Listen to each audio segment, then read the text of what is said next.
Bienvenidos amigos a esta reflexión del día de hoy. Espero que escuchen la palabra de Dios, no endurezcan su corazón en este día, sino que por el contrario sean dóciles a escucharla, ágiles para ponerla en práctica y entenderla. La palabra de Dios es muy importante darla a conocer, porque si no la diéramos a conocer, sencillamente mantendríamos en el mundo ignorantes, como definitivamente yo la pasé durante la mayor parte de mi vida. Qué pesar, qué tristeza, llave. Es increíble cómo apenas hasta ahora vengo a entender lo que está escrito en la Biblia, por Dios. Si hubiera hecho eso en la juventud, bendito sea Dios, la vida mía sería otra cosa muy diferente desde ese punto de vista del cristianismo. Pero bueno, las cosas se dan cuando se tienen que dar, y a mí me llegaron, gracias a Dios, porque hay personas en estos momentos que no les llega la palabra de Dios, y otros, peor todavía, se dejaron influenciar de doctrinas de demonios y se metieron a sectas religiosas y ahora creen estar con Dios cuando es el mismo demonio el que los tiene atados, y eso está escrito en la Biblia. Hoy voy a leer la palabra de Dios porque todos los días da un mensaje diferente, y ustedes van a escuchar que eso que yo estoy diciendo y afirmando está escrito. Y entonces, cuando la Biblia dice las cosas, es como una bofetada para nuestras vidas. La Biblia es tema de salvación, pero la misma Biblia es tema de condenación. Porque la Biblia, si usted se maneja y actúa de acuerdo a como está escrita, va usted para el cielo, va usted en el camino correcto. Pero si usted, tergiversando lo que dice la palabra de Dios, que es el bendito problema, por no decir maldito problema que tienen los protestantes, es palabra de condenación. Una frase, un versículo mal interpretado te lleva a la condenación. Por eso es muy importante que se dejen guiar por personas que saben sobre la palabra de Dios.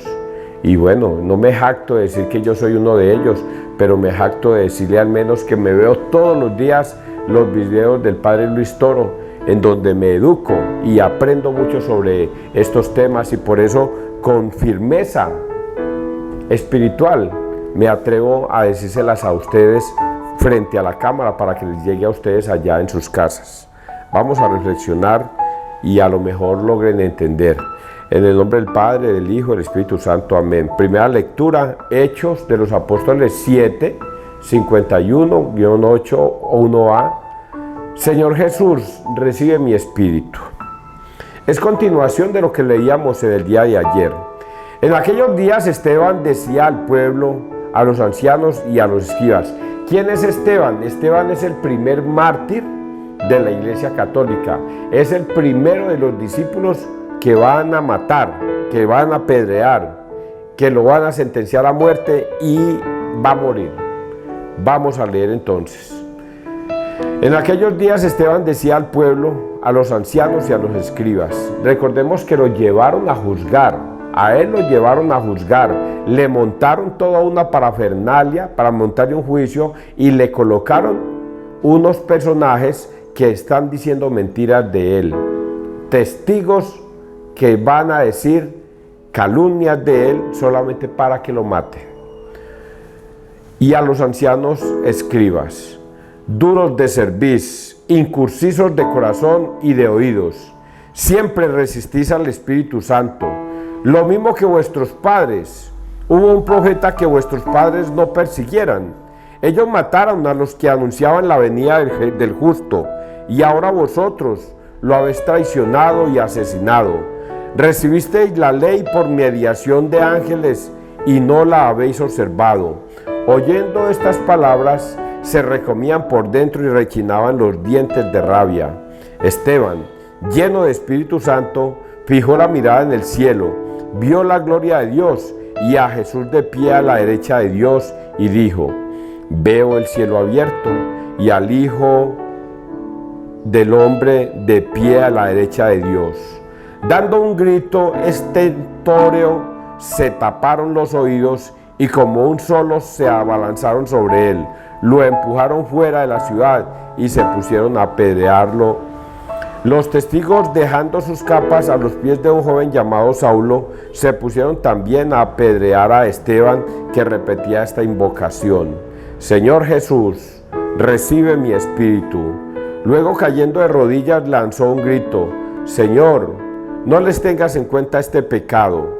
Y con estas palabras expiró. Saulo aprobaba la ejecución. Palabra de Dios, te alabamos a ti, Señor Jesús. Uy, yo pensé que me iba a tocar leer la versión larga de Esteban, cuando él cuenta la versión larga, que es recitando prácticamente todo el tema de los profetas. Pero me tocó la cortica, gracias a Dios. ¿Por qué lo digo así, de esa manera? Porque está en resumen. Está resumida en esta parte lo que le sucedió a Esteban. Él fue enjuiciado, le pusieron unos testigos falsos para que dijeran calumnias de él, y estos hombres sencillamente comenzaron a juzgarlo. Y Esteban toma la palabra y dice: ustedes, duros de cerviz, se los voy a decir tal y cual, pero con entonación mía. En aquellos días Esteban decía al pueblo, a los ancianos y a los escribas: duros de cerviz, incircuncisos de corazón y de oídos, siempre resistís al Espíritu Santo, lo mismo que vuestros padres. Hubo un profeta que vuestros padres no persiguieran. Ellos mataron los que anunciaban la venida del justo, y ahora vosotros lo habéis traicionado y asesinado. Recibisteis la ley por mediación de ángeles y no la habéis observado. Esteban, berraco, enojado con ellos: ustedes, incircuncisos, duros de cerviz, no quisieron escuchar el Espíritu Santo, se taparon los oídos. No hubo, Dios mandó profetas en el pasado. Isaías fue cortado a la mitad. Jeremías fue también torturado y matado. Y todos los profetas del antepasado, todos murieron de una manera trágica. Y todo porque ellos venían a traer un mensaje y ellos le rechazaban el mensaje. El que más recuerdo yo es a Jeremías, porque ahí tengo la película. Jeremías, Dios lo escogió desde el vientre de la madre para que fuera su profeta en la tierra.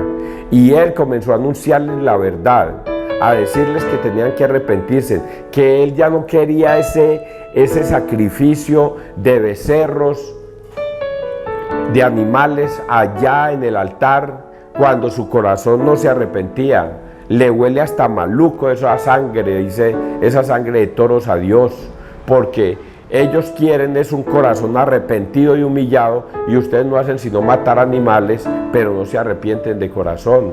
Y Jeremías les decía todo esto, y estos sinvergüenzas, en vez de aceptar lo que él les decía, decidieron más bien meterlo a un pozo, torturarlo, criticarlo y hacerle de toda clase de cosas. Por eso Dios castiga a ese pueblo de Jerusalén.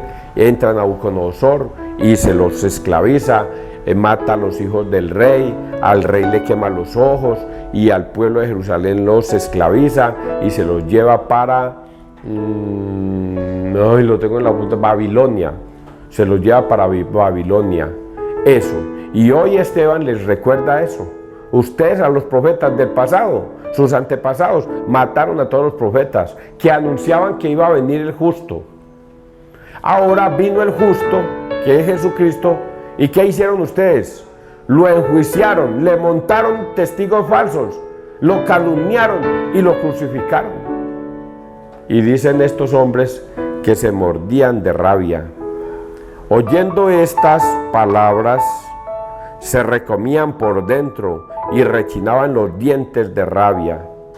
Esteban, lleno de Espíritu Santo, fijó la mirada en el cielo, vio la gloria de Dios y a Jesús de pie a la derecha de Dios, y dijo, esta partecita me encanta también, póngale cuidado. Esteban, lleno del Espíritu Santo, fijó la mirada al cielo y vio abierto el cielo. Y lo que pasa allí es lo siguiente, que él mira al cielo y ve al Padre y al Hijo a la derecha. Y los demás miraban y no veían nada. Voltean ustedes a mirar para el cielo. ¿Qué van a ver? Nada. Nada, vemos lo que vemos ahí. Yo veo acá en estos momentos unas tejas.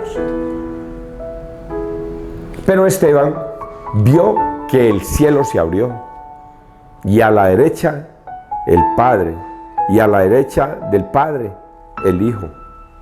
Este es otro llamado de atención a los pobres, y voy a decirlo así con categoría pobres, pentecostales, que dicen que Jesús es solo, que no creen en la Trinidad, y eso le pasa también a la luz del mundo, que dicen que Jesús es solo, que la Trinidad no existe, que eso es mentiras, que existe el Padre, el Hijo y el Espíritu Santo, que el Padre es Jesús, el Hijo es Jesús y el Espíritu Santo es Jesús. No existen tres, es solamente Jesús. Y aquí ustedes escucharon, Esteban miró al cielo y vio al Padre y a la derecha al Hijo. Se les cae la estupidez de los testigos. Se le cae la estupidez de los pentecostales. Ahí dice que el Padre y el Hijo a la derecha, dos personas, y él lleno del Espíritu Santo. Ahí aparecen los tres, las tres personas de la divinidad, Padre, Hijo y Espíritu Santo, juntos. Esteban, lleno de Espíritu Santo, mira al cielo y ve al Padre y ve al Hijo, los dos diferentes, el Padre a un lado y a la derecha el Hijo. Y los pentecostales, llenos de ignorancia, no son capaces de ver estas imágenes, no son capaces, porque los pastores mentirosos decidieron engañarlos y ellos tienen una venda para que impidan ver el Evangelio, la verdad. Y agregamos más, y dijo: veo el cielo abierto y al Hijo del Hombre de pie a la derecha de Dios. Dando un grito estentórea, se taparon los oídos, y como un solo hombre se abalanzaron sobre él, lo empujaron fuera de la ciudad y se pusieron a apedrearlo. Los testigos falsos. Oiga, a veces me hago esta pregunta a los testigos falsos, que fueron los que dijeron las calumnias de él. Los testigos falsos también fueron tan cínicos que, a pesar de que mintieron, fueron y le entregaron la capa al Saulo que aparece allí y cogieron piedras para matarlo, ciegos. Entonces la pregunta que me hago es: ¿qué les pasará o qué les pasaría a estos hombres? ¿Qué les va a pasar a todos estos hombres sabiendo que mataron a Jesús? Lo lapidaron, lo crucificaron. Oiga, me hago una pregunta hasta inquieta, bastante inquieta. Esos que latigaron a Jesús, que ustedes han visto en la película de Mel Gibson, que se regocijaban de darle garrote a Jesús, ¿qué les pasaría a esas pobres almas? ¿Cómo terminarían sus vidas? ¿Cómo terminarían sus vidas? La Biblia no los cuenta, ¿para qué tienen que contar eso? Pero uno se imagina a esos hombres lo que se les debió haber venido encima a ellos, a sus esposas, a sus hijos y a sus generaciones, porque me imagino yo que fueron malditos, crucificaron al mismo Jesús, lo lapidaron al mismo Dios. Yo no creo que esas vidas hayan terminado en paz y en el cielo. Eso debe haber sido una cosa cruel. Y estos testigos que calumniaron a Esteban, no me alcanzo a imaginar a dónde fueron a parar en su muerte. ¿A dónde fueron a parar después de haber calumniado a Esteban? Y terminemos con esta frasecita que ya se las toqué ahí. Dejando sus capas a los pies de un joven llamado Saulo, se pusieron también a apedrear a Esteban, que repetía esta invocación: Señor Jesús, recibe mi espíritu. Luego, cayendo de rodillas, lanzó un grito. ¡Ay, que son tantas cosas, Dios mío! Bueno, lo de Saulo. Saulo es Pablo. Saulo cree en Dios y está de acuerdo con que apedren a ese Esteban. Y por eso él, regocijado, recibe las capas. Él no apedrea a Esteban, él no lo apedrea, él recibe las capas de todas las personas para que vayan y lo apedreen. Y él está complacido de que lo hagan porque él es un judío que cree en Dios y en ese momento cree que Esteban es un mentiroso y que merece ser lapidado. El mismo Saulo, y cree que está con Dios. Lo mismo que le pasa hoy día a los hermanos separados. Creen que están con Dios. Creen que Dios realmente los va a recibir, porque Saulo es un judío que cree mucho en Dios, criado a los pies de Gamaliel. Y luego vamos a conocer esa historia de Saulo. Por ahora quedemos con esa primera parte y terminemos con este relato, con esto tan bonito. Señor Jesús, recibe mi espíritu. El día de mi muerte, el día que yo vaya a fallecer, yo espero poder decir estas palabras. Señor Jesús, recibe mi espíritu. Señor Jesús, recibe mi espíritu. Y ojalá esté al lado mío un sacerdote que me pueda recibir la confesión, mi última confesión. Luego, cayendo de rodillas, lanzó un grito: Señor, no les tengas en cuenta este pecado. Y con estas palabras expiró. Saulo aprobaba la ejecución. ¿Sí entendieron lo que les dije, no? Salmo 30 es un resumen. A tus manos, Señor, encomiendo mi espíritu. Sé la roca de mi refugio, un baluarte donde me salve. Tú que eres mi roca y mi baluarte, por tu nombre dirígeme y guíame. A tus manos encomiendo mi espíritu. Tú, el Dios leal, me librarás. Tu misericordia sea mi gozo y mi alegría. Te has fijado en mi aflicción. Líbrame de mis enemigos que me persiguen. Haz brillar tu rostro sobre tu siervo. Sálvame por tu misericordia. Definitivamente este salmo es una plegaria. A tus manos, Señor, encomiendo mi espíritu. Es una plegaria al Señor para que nos tenga en cuenta en el último minuto de nuestra vida. Salmo 30. Vamos a leer el Evangelio y este Evangelio nos va a enseñar algo que los protestantes ignoran o lo leen y se hacen los tontos y lo pasan de largo. Vamos a leerlo. Juan 6, 30 al 35. No fue Moisés, sino que es mi Padre el que da el verdadero pan del cielo. Ayer les decía, léanse Juan 6, ayer o antier. Les decía, léanse antier, no, el viernes. Léanse Juan 6, todo el capítulo 6. Y en ese capítulo 6 ustedes van a encontrar la pedagogía de Jesucristo con respecto a la Eucaristía. Todo Juan 6. Desde que empieza hasta que termina. En ese Juan 6, ayer leíamos la multiplicación de los panes y los peces, pedagogía de la Eucaristía. Y hoy vamos a leer pedagogía de la Eucaristía. Y eso que apenas estamos empezando, en Juan 53, 54 hasta el 67, vamos a encontrar toda una pedagogía o enseñanza de lo que Cristo quiere dejarnos entender con respecto al tema de la Eucaristía, que la Iglesia Católica lo tiene porque lo ha venido trayendo desde hace 2000 años.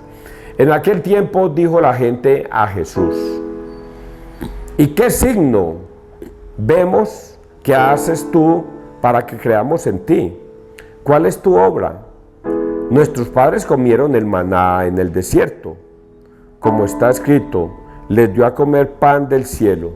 Jesús les replicó: os aseguro que no fue Moisés quien os dio pan del cielo, sino que es mi Padre el que os da el verdadero pan del cielo. Porque el pan de Dios es el que baja del cielo y da vida al mundo. Entonces le dijeron: Señor, danos siempre de ese pan. Jesús les contestó: yo soy el pan de la vida.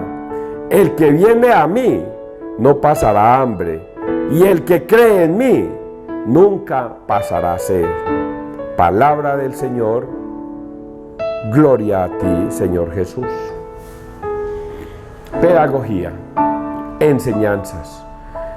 En ese tiempo, muy difícil de entender, era muy difícil de entender a Jesús.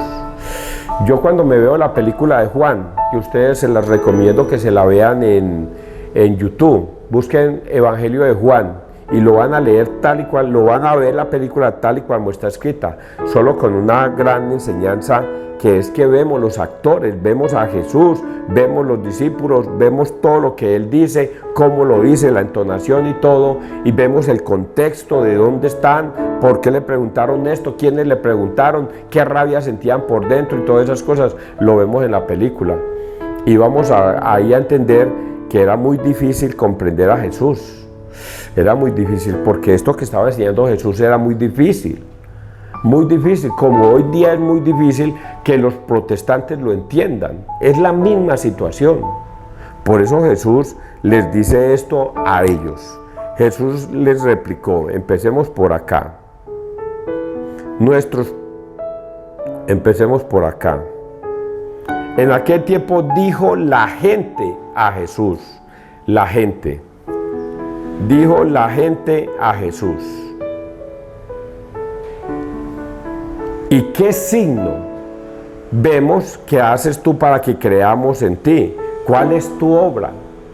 Nuestros padres comieron del pan que cayó del cielo, el maná.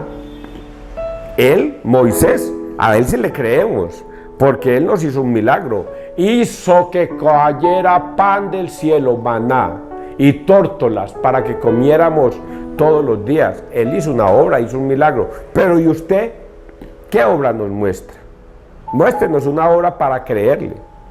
Y Jesús le replica: no fue Moisés el que hizo el milagro, fue mi Padre que está en los cielos el que hizo el milagro de que cayera pan, maná, y cayeran tórtolas del cielo y los alimentara a ese pueblo. Fue mi Padre. Ahora les voy a decir algo mucho más impresionante. Mi Padre les dará el verdadero pan. Les dio a comer, a veces lo leo para yo no equivocarme, sino que el Padre que os da el verdadero pan. Os aseguro que no fue Moisés quien os dio pan del cielo, sino que es mi Padre el que os da el verdadero pan del cielo. Porque el pan de Dios es el que baja del cielo y da vida al mundo. Esas son palabras difíciles de entender, porque el verdadero pan es el que baja del cielo. ¿Y quién va a ser ese pan que bajó del cielo? El mismo Jesucristo. Él baja del cielo. Y recuerden que hemos dicho unas frases que decíamos la semana pasada. Ustedes no pueden entender el cielo porque solo quien baja del cielo les puede dar explicaciones de lo que hay en el cielo. Yo, ¿cómo hago para hacerles entender? No entienden las cosas de la tierra, ¿cómo voy a hacerle para explicarles a ustedes las cosas del cielo? Solo quien ha bajado del cielo les puede dar razón de lo que hay en el cielo. Y aquí lo está diciendo de otra manera, porque el pan de Dios es el que baja del cielo y da vida al mundo. Entonces dijeron: Señor, danos siempre de este pan. Y Jesús le contestó: yo soy el pan de la vida. El que viene a mí no pasará hambre, y el que cree en mí no pasará sed. Y aquí es la confusión que tienen los pobres protestantes. Y voy a decirlo con categoría o duro: pobres protestantes. Porque le meten sabiduría humana a algo que es sabiduría divina. El pan bajado del cielo es Cristo. Y Cristo nos dice: no pasará hambre, el que viene a mí no pasará hambre. El que viene a mí no pasará hambre. O sea que eso es cuestión de, eso no es sino creer en Jesucristo y ya. Quien pronuncie con sus labios que el Señor es mi Señor y mi corazón lo acepte, ya yo soy salvo. entonces eso no es sino creer en Jesús y ya. Por eso es que estas palabras son difíciles de entender para los pobres protestantes. El que viene a mí no pasará hambre, claro, yo creo en Jesucristo. Y el que cree en mí nunca pasará sed, yo creo en Jesucristo. O sea que yo ya me salvé. Es cuestión de decir yo creo en mi Señor Jesús, gloria a Dios, aleluya, y ya yo soy salvo. Oigan a estos. Ayer les decía en un tonito que vamos a preguntarle a los borrachos y ellos creen en el Señor Jesús. Vamos a preguntarle a las prostitutas y ellas creen en el Señor Jesús. Vamos a preguntarle a los drogadictos y ellos creen en el Señor Jesús. Vamos a preguntarle a cualquier joven que esté robando, delinquiendo y haciendo toda clase de daños. Ellos creen en el Señor Jesús. Vamos a preguntarle a un protestante y va a ver que es la misma respuesta. Ellos creen en el Señor Jesús. Luego, entonces todos son salvos. Los borrachos, las prostitutas, los adúlteros, los fornicarios, los que consumen droga. Todos creen, los políticos. Todos creen en el Señor Jesús, ya son salvos, ya se salvaron. Como la palabra dice que eso no es sino creer en Él y yo creo en Él. Pero resulta que aquí es donde está la clave. Y es que creer en Él es obedecerle, creerle a Él. Si Él dice que Él es el pan vivo bajado del cielo, yo le creo a Él. Pero no simplemente le creo de palabra, sino que Él llega en Lucas 19:22, coge el pan, lo reparte entre todos, le da gracias al Padre, luego lo reparte y dice: este es mi cuerpo, que será entregado por todos ustedes para el perdón de los pecados. Levanta el pan, que es la hostia. Hagan esto en conmemoración mía. Y es un pan lo que levantó, pero él dice que ese es su cuerpo. Este es mi cuerpo. Y lo que levantó fue un pedazo de pan. Perdón, levantó fue un pedazo de pan. ¿A dónde está el cuerpo? Ese es el cuerpo espiritual de Jesucristo. Se está convirtiendo en ese momento en pan. Y luego toma la copa, que es de vino, y la levanta y dice: esta es mi sangre, que será derramada en la cruz por todos ustedes. Hagan esto en conmemoración mía. ¿Y qué levantó? Una copa con vino, pero él no dijo: esto simboliza, como dicen los testigos de Jehová, esto simboliza mi sangre. Y cuando levantó el pan: esto simboliza mi cuerpo. Eso se lo están enseñando a los pobres testigos de Jehová. Y cambiaron la Biblia para que dijera simboliza, cuando en la Biblia real de que se escribió o que se organizó en el año 382, dice este es mi cuerpo, no simboliza, este es mi cuerpo, esta es mi sangre. Y Jesucristo les está dando a entender que Él es el verdadero pan que va a bajar del cielo. Quien coma de ese cuerpo y beba de esa sangre no tendrá ni hambre ni sed. Y es lo que Jesucristo instituyó en la humanidad, la Eucaristía. ¿Se acuerdan que les dije al principio pobres protestantes? Porque son pobres. No logran entender lo que está escrito. Que Jesucristo nunca dijo esto simboliza, sino que Jesucristo se convirtió en pan y en vino para darnos espiritualmente de comer todos los días. Y por eso es que Él dice estas frases que para nosotros son insípidas. El que viene a mí no pasará hambre, y el que cree en mí nunca pasará sed. Porque es que es un hambre espiritual y una sed espiritual. No es hambre de llenar el estómago.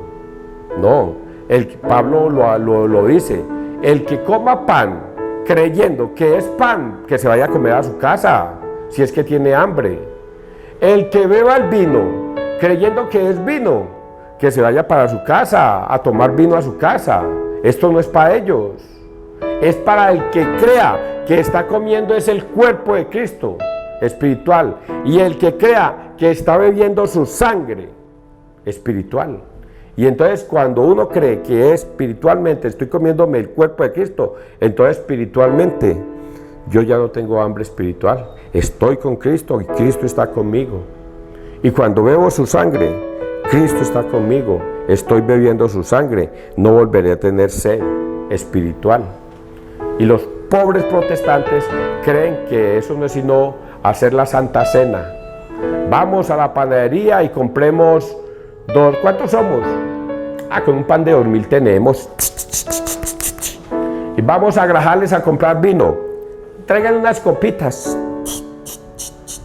Hermanos, cojan una rodajita de pan y un vasadito de vino, una copita de vino. Vamos a celebrar la Santa Cena, la Santa Cena, la Santa Cena, entre todos. Oigan a estos, porque su sabiduría humana no les da para entender que deben estar llenos del Espíritu Santo para entender. Y de ahí empatamos a Esteban.